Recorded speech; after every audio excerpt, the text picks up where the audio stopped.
Good afternoon. Thanks for joining us here for our first ever KnoxLive webcast on Google Hangouts, Google+. My name is Michael Grider, and I am the Communications Director for Knox County Mayor Tim Burchett. We're also joined today by the Mayor here, and as well as him, we've got our Knox County Engineering and Public Works Director, Dwight Vandevate, and our Highway Supervisor, Brian Hubbs. Before we get started talking about some of our preparations for winter weather coming up today and tomorrow, perhaps, and also talking a little bit about the past 2 weeks, I want to invite Mayor Burchett to first say a few words. Mayor? Thank you, Michael. I'm Knox County Mayor Tim Burchett, and I want to welcome everybody to our inaugural live event on this webcast. When we first took office, we talked about things like transparency and being more open to the public, and this is just more of those efforts to do so. Especially our folks are at home who can watch this from the comfort of their home and just keep up to date on what's going on in Knox County. Also, I'd like to thank the hardworking folks over at engineering that when we do have these storm events, that they get out and they take a lot of time away from their family and their loved ones to be out and keep our roads safe and clean. I went out a few times with those folks. The interesting thing was, at the end of the shift, I could just get in my car and go home. And those guys, they just went right back out at it in some very unsafe conditions. So I just want to thank them for the hard work that they do and they continue to do for us. So thank y'all. Thanks a lot, Mayor. And joined now with Dwight Vandevate, the Knox County Senior Director of Engineering and Public Works, as well as Brian Hubbs, I mentioned before. Guys, thanks a lot for joining us. Thank you for having us. Thank you. All right, so we've got some weather in the forecast coming up right now. I understand that there was a 2 o'clock weather briefing with the National Weather Service. We'll talk a little bit about that.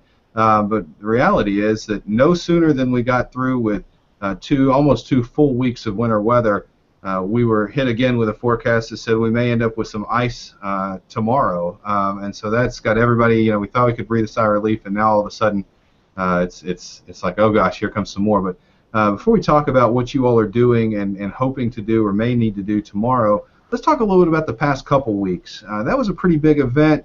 Dwight, Brian, can you tell me kind of what your guys went through, how long that lasted for you, and kind of what goes into an event like that? Yeah, that event started for us on Sunday, February the 15th. And from that point on, we had 13 straight days of fighting that event. It was essentially what I would consider the perfect storm, where you had, the icing that come, and then you had the real cold temperatures, and with that you had a little snow, and then you had 6 or 7 inches on top of that. So it took a long battle to get through that event, long hours for our guys. We've got 65 folks in our department that are, driving the snow plows and salting and brining, and those 16-hour days were a lot of time spent away from their families. Yeah. The two things that really help us in those events are warm temps or improved temperatures and some sunshine. And we really never did catch a break in those 13 days. We had some really extreme colds, and those disadvantaged us considerably, and very little sunshine. So it was a tough run as they go. Can you kind of walk me through, from the point that we see either from the National Weather Service or on local media, a forecast that says we may get some winter weather? Can you kind of walk us through from that point forward, how do you go about putting a plan into place?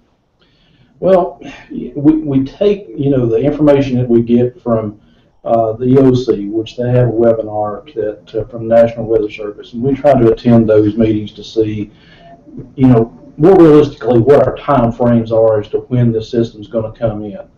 That helps us plan, whether we're going to be pre-treating with brine. We can, kind of back the clock up for us and start that process. In this next event, we're going to have quite a bit of rain prior to this changing over to ice or sleet.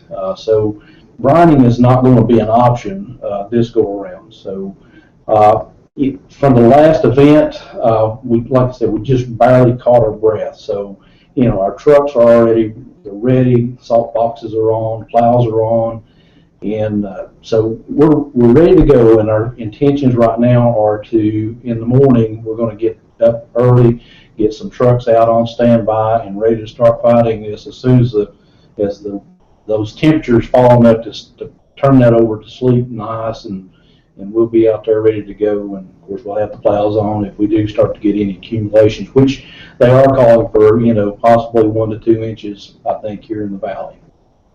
So you talked about with this system, we may not be able to salt or brine as pre-treatment. What makes the determination as to whether that's an effective method for treating pre-treating roads ahead of a system? How do you make that decision? Well, like I said, you look at whether or not you're going to get that precipitation, in the form of rain prior to the event. If you don't get it, if you're not getting rain, then you can put the brine down, and that is the most effective thing, because if it turns to ice and snow immediately, then what the brine does is it keeps from forming a bond of the ice and the snow to the pavement, which, you get a lot of coverage on the roads, and you see that to cover up, but what it does for us is it allows us to plow it, real easily off the road. So you have to kind of, watch the weather and determine, what it's going to do first, and then you make your decision on whether you're going to brine or not. So really, looking ahead till tomorrow, we've got a situation where we can't do any sort of pre-treatment tonight, but we may be able to tackle something once we get some winter precipitation starting to fall. Is that fair to say? Yes, that is fair to say. We went through quite a bit of our stock in that past 13 days of fighting that last event. We went through about 3,000 tons of salt.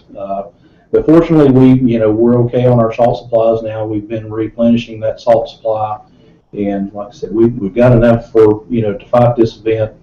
No problems there. How much of our salt supply do we use in the past 2 weeks when we were battling that long event? Yeah, we used about 3,000 tons. That was to cover any salting that we did, plus the salt that we use in making our brine. So it was about 3,000 tons. We had about 4,000 tons in stock, so that depleted us down to 1,000 tons. And but we are, like I said, we're currently replenishing that stock even today. I was talking to the mayor, and he said that he spent some time down at engineering with some of our highway guys in the middle of the snowstorms, and he was hearing from them that many of them couldn't remember an event longer than this one, that this was perhaps the longest that anybody there could remember working consecutive days trying to clear snow and ice from roadways. Can you talk a little bit about that, and do you have any indication when the last time an event of this past, the magnitude of this past one hit Knox County? I asked around quite a bit, and I think Brian did as well, and I couldn't find anybody, and this is with employees, some of whom have 30 years of service, that could recall us rolling trucks for 13 consecutive days. We'd had some week-long events in the past, but we were literally rolling trucks for 13 consecutive days, and I could not find anybody on the lot, even among our senior personnel, who could recall an event that lasted that long. Well, there's a lot of work that goes into that. Sometimes we'll get calls to our office. I'm sure you all get them. We get them on social media as well, from people asking, can you please treat this road or that road? And sometimes the roads are state routes. Sometimes the roads are within the city of Knoxville corporate limits. Can you kind of explain what constitutes a county road? What jurisdiction do we have to treat what roads throughout the county? Yeah. Any road that we have in Knox County will be outside of the jurisdictions of the city of Knoxville and outside of the town of Farragut. State DOT, they do treat their state routes. Typically Asheville Highway, Chapman Highway, Clinton Highway. Those are those state routes. And anything else we're talking about, our primary and secondary roads, consisting of like Straw Plains Pike, Cunningham Road, Tipton Station, just to name a few. Just those are our main routes in different parts of the county. We're looking at the rural routes, subdivisions in the county. Those are the roads that we're going to be out. Those are the ones that we cover and our responsibility for maintaining. And let me throw this thought out, Michael. Brining is a new approach for us. Brian Hubbs was the director of highway maintenance who developed the brine system for us, and I always want to recognize them for that, because historically we hadn't had the ability to put brine down. And at this point in time, we are treating more miles of road, both pre-treating and salting roads after it does snow, than we ever have before. We are reaching more households than we ever have before, and we're I think making real progress at having the ability to keep people more mobile than we ever have in the past. The challenge for us at this point has become that now that people see the trucks out and we're reaching as many households as we have, we're driving expectations up. And we're starting to hear from people who live in really remote sections of the county. They live on service roads that go to cell towers and water towers and things like that. They're hard to reach. They're difficult from a slope or topography standpoint. Obviously, we're trying to treat roads that allow us to reach the most people. We want to do the most good for the most people that we can. And now even people who 10 years ago would never have expected to see a salt truck are starting to call and say, my road hasn't been plowed, my road hasn't been salted, when are you going to get here? And that's a challenge for us. It's going to continue to be a challenge for us. You know, I think this leads good into the next question I was going to ask. Knox County is a large county. There are a lot of roads. How do you all break up the county into manageable pieces? How do you tackle such a large geographic area? Yeah, we have 7 maintenance districts in Knox County, and you know, it's just usually based on, you know, geographical landmarks such as rivers and things of that sort, such. And you know, within those districts, you know, we have X amount of equipment that we send out into each district. So when we break it up that way, we're, you know, each district supervisor is concentrating only in his district. So it makes it a lot easier. Instead of trying to, you know, orchestrate something countywide, you're looking at 7 little bits that you can work on at a time. All right, thanks a lot. Real quick, I just want to remind those of you that are watching online that if you're on social media and you want to ask a question, feel free to use the hashtag #KnoxLive. We're monitoring those as well, and we'll try to incorporate a question or two into this webcast. So do we have a dollar figure or a ballpark dollar figure for how much, you know, 13 consecutive days of treating icy, slushy roads, what is that dollar figure looking like, and is it firm yet? It's going to be somewhere in the $500,000 range. I think probably slightly in excess of that. The principal expense obviously is going to be salt. And I should mention too that one of the great things about brining is that it's an efficient use of material. We can make gallons and gallons of salt brine with minimal use of salt as compared to when you just put granulated salt down on the road. So that has helped quite a bit. Otherwise, we would have spent even more over these 13 days. But salt's our primary expense, followed by overtime, and then you're going to always have some equipment expenses, plow blades, blown hydraulic hoses, occasional truck damage, because dump trucks can and do slip on the ice and slide on the ice and will get out of the road from time to time, things of that nature. So I guess under the umbrella of equipment would be our third expense.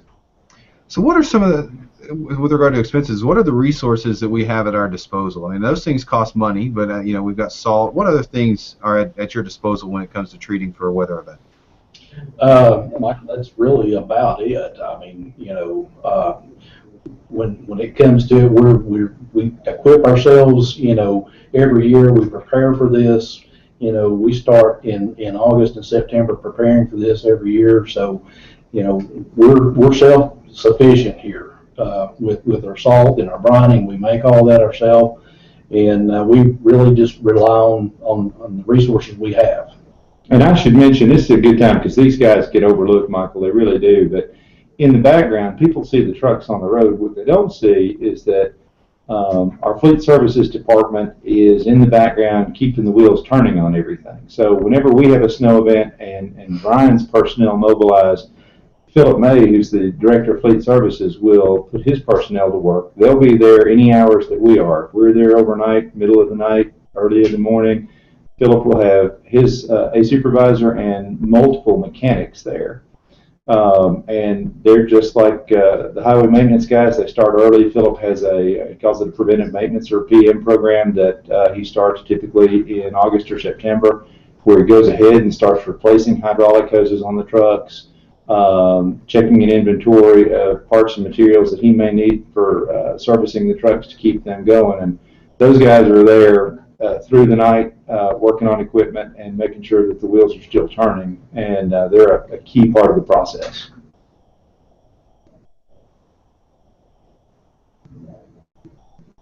Oh.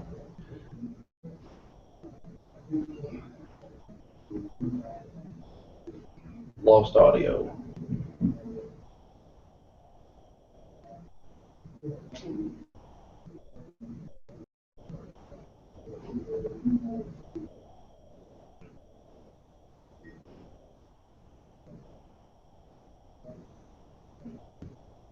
I don't know if he switched over to. Can you all see those slides? I don't know if you heard any of my intro, but are you able to see those slides, Dwight? Yeah, we can see the slides. We lost your audio for just a few seconds, Michael, but we do see the slides up. Okay, that was my mistake. But I was just going to ask if you all might be able to kind of explain how you get these slides and how you use this information when planning a plan of attack. The National Weather Service holds a briefing in advance of these weather events, and those briefings will actually be held at the Knox County EOC. Alan Lawson is the county's emergency management director. He'll open up the EOC and folks will gather, and there'll actually be a live webinar where the National Weather Service reviews the slides, talks about the forecast, and goes through the information and the latest models that they have. And it is hugely helpful for us. You know, when Brian and I or Roger Biggs or some of the other supervisory personnel are sitting around the shop, there'll be 3 local television stations with 3 different takes on what the weather might be. For us, it provides consistency, very, very current information, and a real solid baseline of accuracy if we just stick with the National Weather Service forecast. So that's our mainstay in terms of our event planning and what we anticipate. So we'll go to those webinars in most cases and actually sit there during the live review. Other cases, if we can't, we'll review the slides because they'll push those slides that you just showed. They'll push those out shortly after the briefing. And that information is pivotal in all of our planning and response. Gotcha. So we've got a lot of crews out doing all sorts of different things, keeping tabs on the weather, making sure that we've got equipment that's up to par and ready to go. How many people does it take to get things ready and then to execute the plan?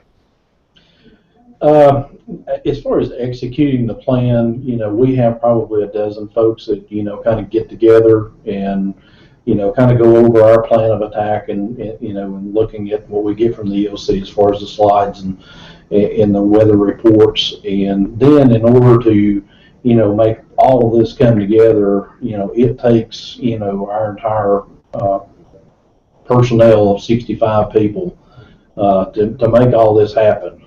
It's, you know, we have to look at this whether it's going to be a long event or a short event, and if it's going to be a long event, then we're going to have to look at running shifts because, you know, we don't want anybody out on the road any more than 16 hours at a time.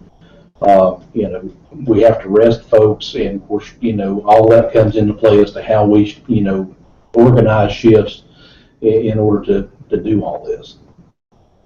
So it takes a lot of people. I'm going to share another screen. I'm going to share the KnoxGov at KnoxGov Twitter feed. So if you don't follow at KnoxGov, for those of you who are watching, it's a great place to kind of keep up to tabs on what's going on in Knox County, and especially during a winter weather event. We share a lot of photos and information about the operating status of Knox County and where our crews are and what's going on. So guys, I'm just going to kind of flip through some of these, and if you don't mind, maybe tell us what we're seeing, because in fact you all sent me some of these photos. So what is this a picture of? Michael, that is basically our little command center that we have at the Engineering Public Works facility. This station here is, you see Roger Biggs, he's one of our supervisors that kind of oversees a lot of the preparedness we do in getting ready for these storms. But one of the things that you can see on that monitor back there is our GPS system. And the GPS system, has really been a real handy tool in seeing where our, trucks are. We can deploy our trucks to different locations in case we have an emergency. We may get, a need for an ambulance or other emergency services into an area. We can always call on a particular truck just by looking at that screen and seeing who's close by, doing dispatch work. It's also been, real helpful in when we do get calls and folks are wondering whether or not we've actually salted their road. We can look back at the data, and that's a good tool in letting them know, well, we were on your road at such and such a time, and that way, we can relay that message back to the folks out there. Want to know where we're at.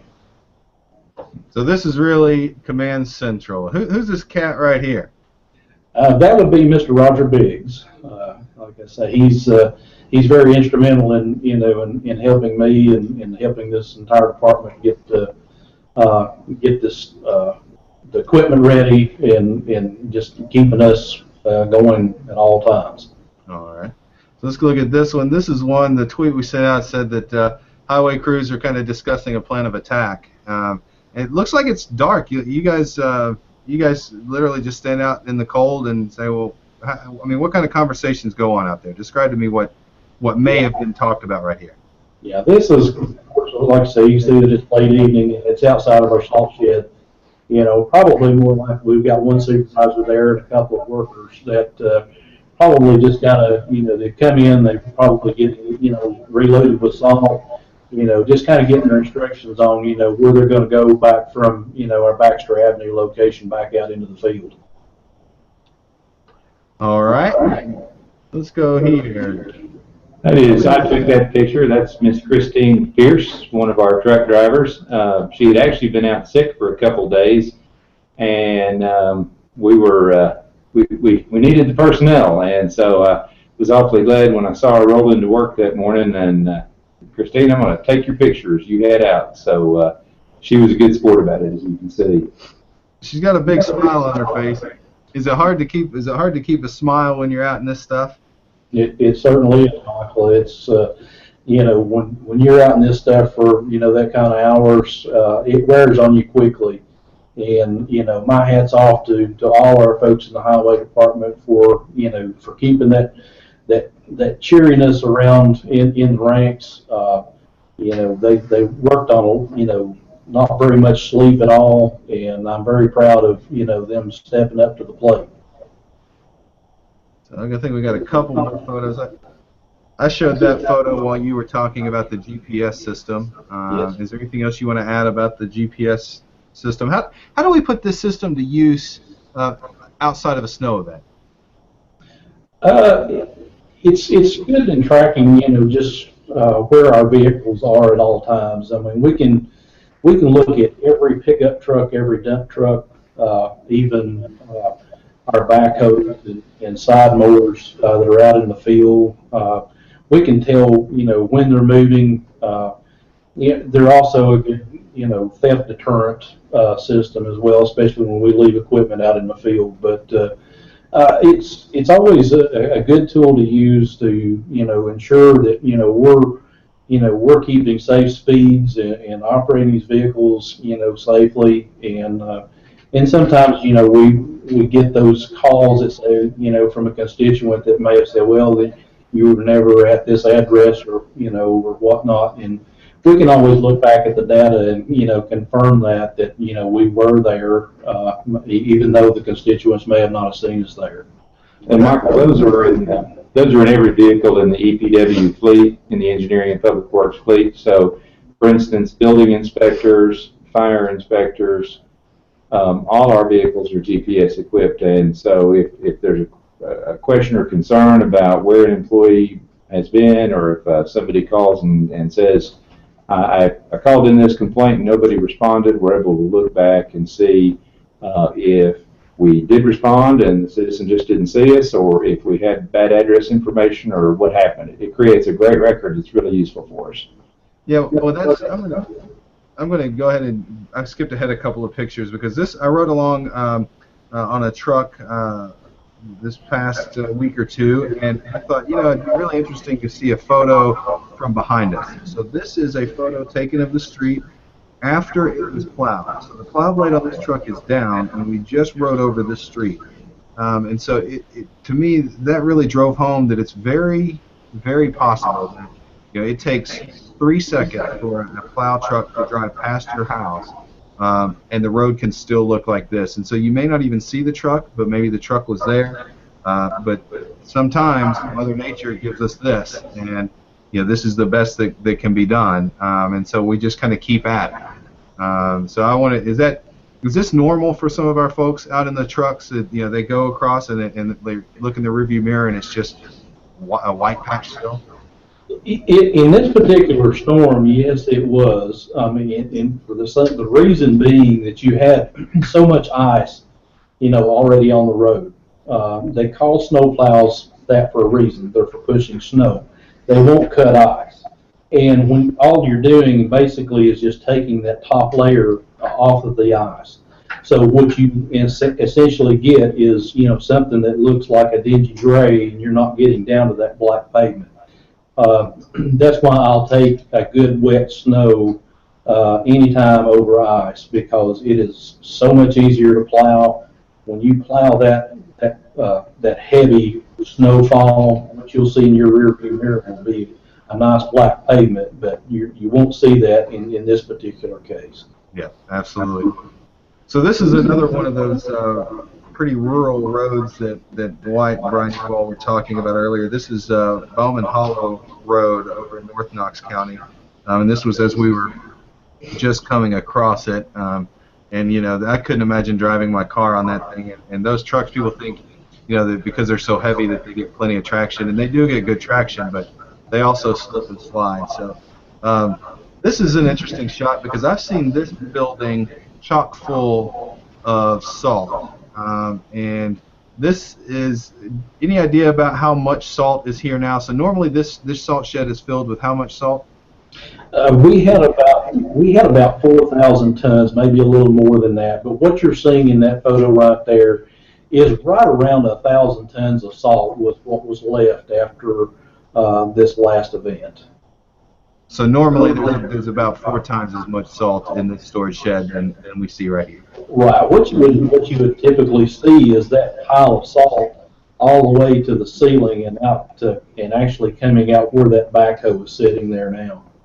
And then over here, this is our brining station as well. So just to kind of show that. And I think just one more picture just because I like the cows by the road.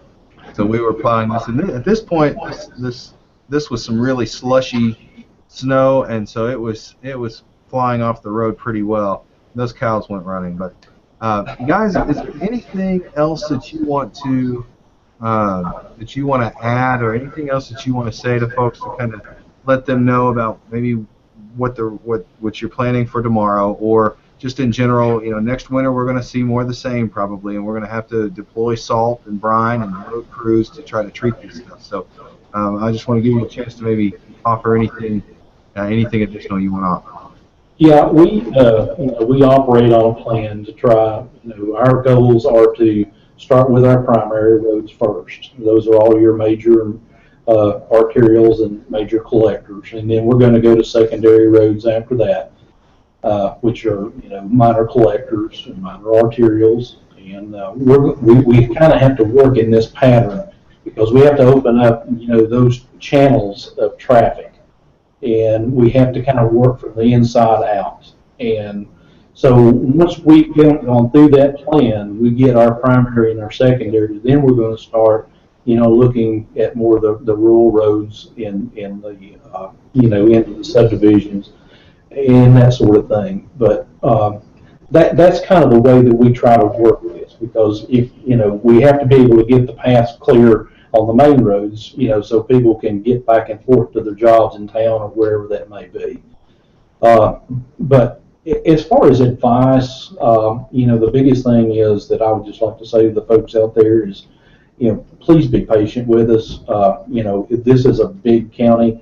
This is a lot of roads. We're talking about over 2,000 miles of roads just in Knox County's portion alone, what we are responsible for maintaining. So please be patient with us. You know, we will get to, you know, as many roads as humanly possible. You know, we're 65 employees. We've got 14 salt trucks. We've got 11 brine trucks, and you know, we go as quickly but as safely as we humanly possibly can. The other thing, Michael, and you've seen this riding the trucks, and I know Mayor Burchett has seen this riding the trucks as well. If you come up on a salt truck, if at all possible, yield the right of way. There are limits to what that truck driver and that equipment can do, and frequently people want to simply occupy their lane, and if there's only one lane clear, we end up having to try to move the truck over to the side of the road, which is difficult. If you can stay out of the path of the dump truck, it certainly helps the driver. It's safer for you as the motorist, it's safer for the driver, and it's better all around. All right, well, guys, I really appreciate you joining us. This is our first ever KnoxLive webcast. Hopefully we'll have more of them coming up in the future. I know that some of our other county departments are making plans to participate in one, and so you will be able to watch those right here on YouTube, on Google+. We'll send out links on Facebook and on Twitter as well. So just be sure to follow up with our next webcast and follow the hashtag KnoxLive for more of those. Again, guys, thanks a lot. Thank you all for watching.